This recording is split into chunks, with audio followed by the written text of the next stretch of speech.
मोमो खाना हम सबको बहुत पसंद है, लेकिन बनाने की बारी आती है तो लगता है बड़ा ही मुश्किल सा है। लेकिन मोमो बनाना हुआ अब बच्चों का खेल। तो आज के इस वीडियो में हम जानेंगे मोमोज़ के बारे में, उनकी टिप्स एंड ट्रिक्स के बारे में, कैसे फोल्ड करेंगे, क्या क्या बेसिक चीज़ें हम यूज़ करेंगे। तो चलिए शुरू कर लेते हैं मोमोज़ बनाना। यहाँ ले लिया है सोयाबीन का कीमा, भिगो के रखा हुआ है, बारीक कटा प्याज और बिल्कुल बारीक कटी हुई बंद गोभी। 1 चम्मच तेल मैंने गरम कर लिया है कढ़ाई में और हम डालेंगे प्याज जो एकदम बारीक चॉप किया हुआ है।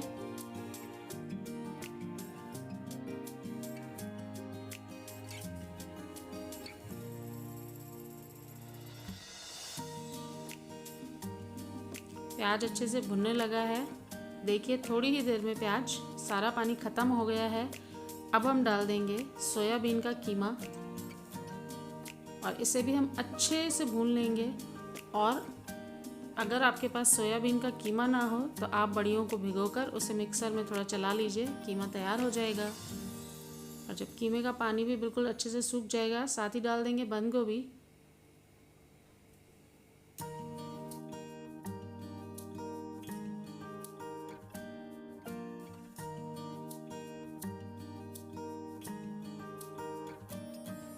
और गैस को रखेंगे हाई फ्लेम पर और सारा पानी सब्जियों का अच्छे से सुखा लेंगे। और थोड़ा सा नमक डाल लेंगे स्वाद के हिसाब से और अच्छे से सब्जियों को भून लेंगे।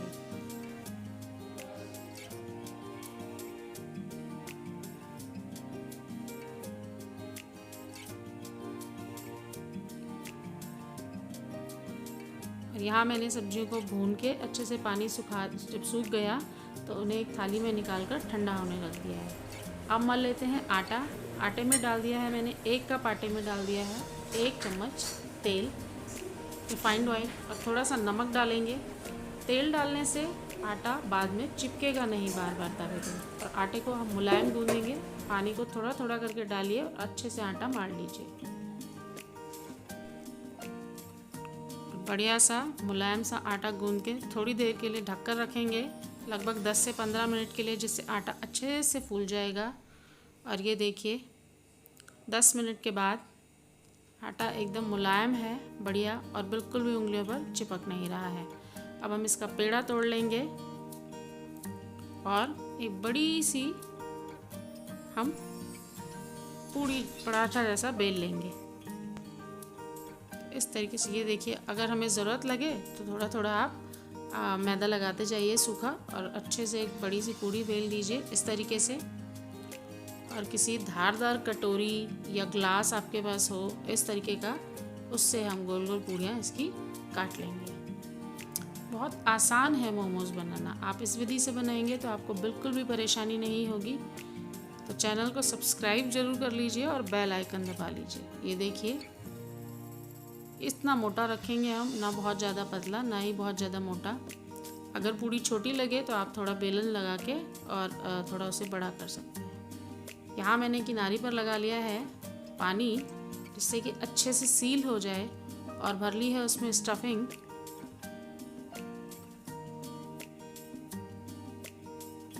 और बीच में इसे पकड़कर ये देखिए, जैसे हम गुजिया फोल्ड करते हैं कुछ उस तरह से हम इसे फोल्ड कर लेंगे।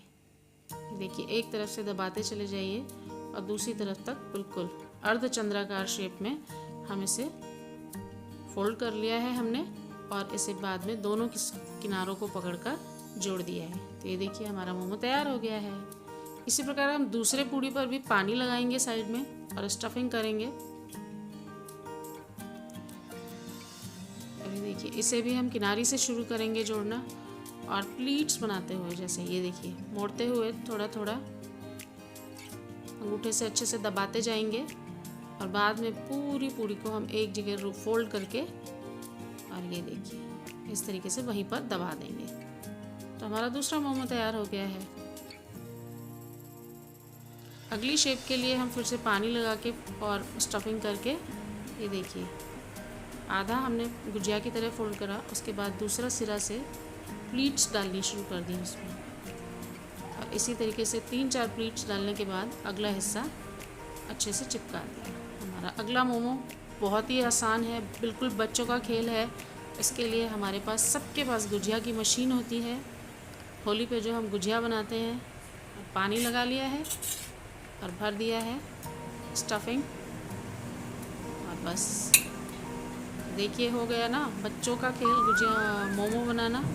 मोमोज़ को हम फटाफट से इस तरीके से अपने बच्चों की हेल्प से भी बना सकते हैं। ये ट्रिक अप्लाई कीजिए आप भी और बनाइए स्वादिष्ट स्वादिष्ट मोमोज़। ये देखिए तैयार हो गए हैं हमारे बहुत सारे अलग अलग शेप के मोमो। यहाँ गरम कर लिया है मैंने एक भगोने में पानी, 1 गिलास पानी डाल दिया है। इस प्रकार की छन्नी या जो आटा छानने की छलनी होती है उसमें भी आप मोमोज़ बना सकते हैं, पर आज मैं मोमोज़ बनाने वाली हूँ इडली के स्टैंड में, जिसके लिए मैंने इडली के स्टैंड में तेल लगा के अपने पहले से बनाए हुए मोमोज़ को रख लिया है। ये देखिए हल्का सा तली पे तेल ज़रूर लगा दें जिससे वो चिपके ना, और बस पानी अच्छा उबलता हुआ हो। ये देखिए पानी उबल रहा है, इसमें स्टैंड रख दीजिए और एक ढक्कन से कवर कर दीजिए। पहले 3 मिनट हाई फ्लेम और अगले 2 मिनट धीमी पर आप इसे पका लीजिए। तो ठीक 5 मिनट के बाद मैंने इसे खोल लिया है और देखिए कलर एकदम बदल चुका है, एक भी मोमो चिपक नहीं रहा है, एकदम ट्रांसपेरेंट हो गया है। हमारे मोमोज़ एकदम तैयार हैं। तो इस प्रकार से आप भी मोमोज़ बनाइए और अपने घर वालों को खिलाइए और तारीफ़ें लूटिए। चैनल को सब्सक्राइब और शेयर करना बिल्कुल भी ना भूलें। बेल आइकन ज़रूर दबा लें जिससे कि नेक्स्ट वीडियो की नोटिफिकेशन आपको मिल जाए। तो फिर मिलेंगे एक नए वीडियो में, तब तक के लिए बाय।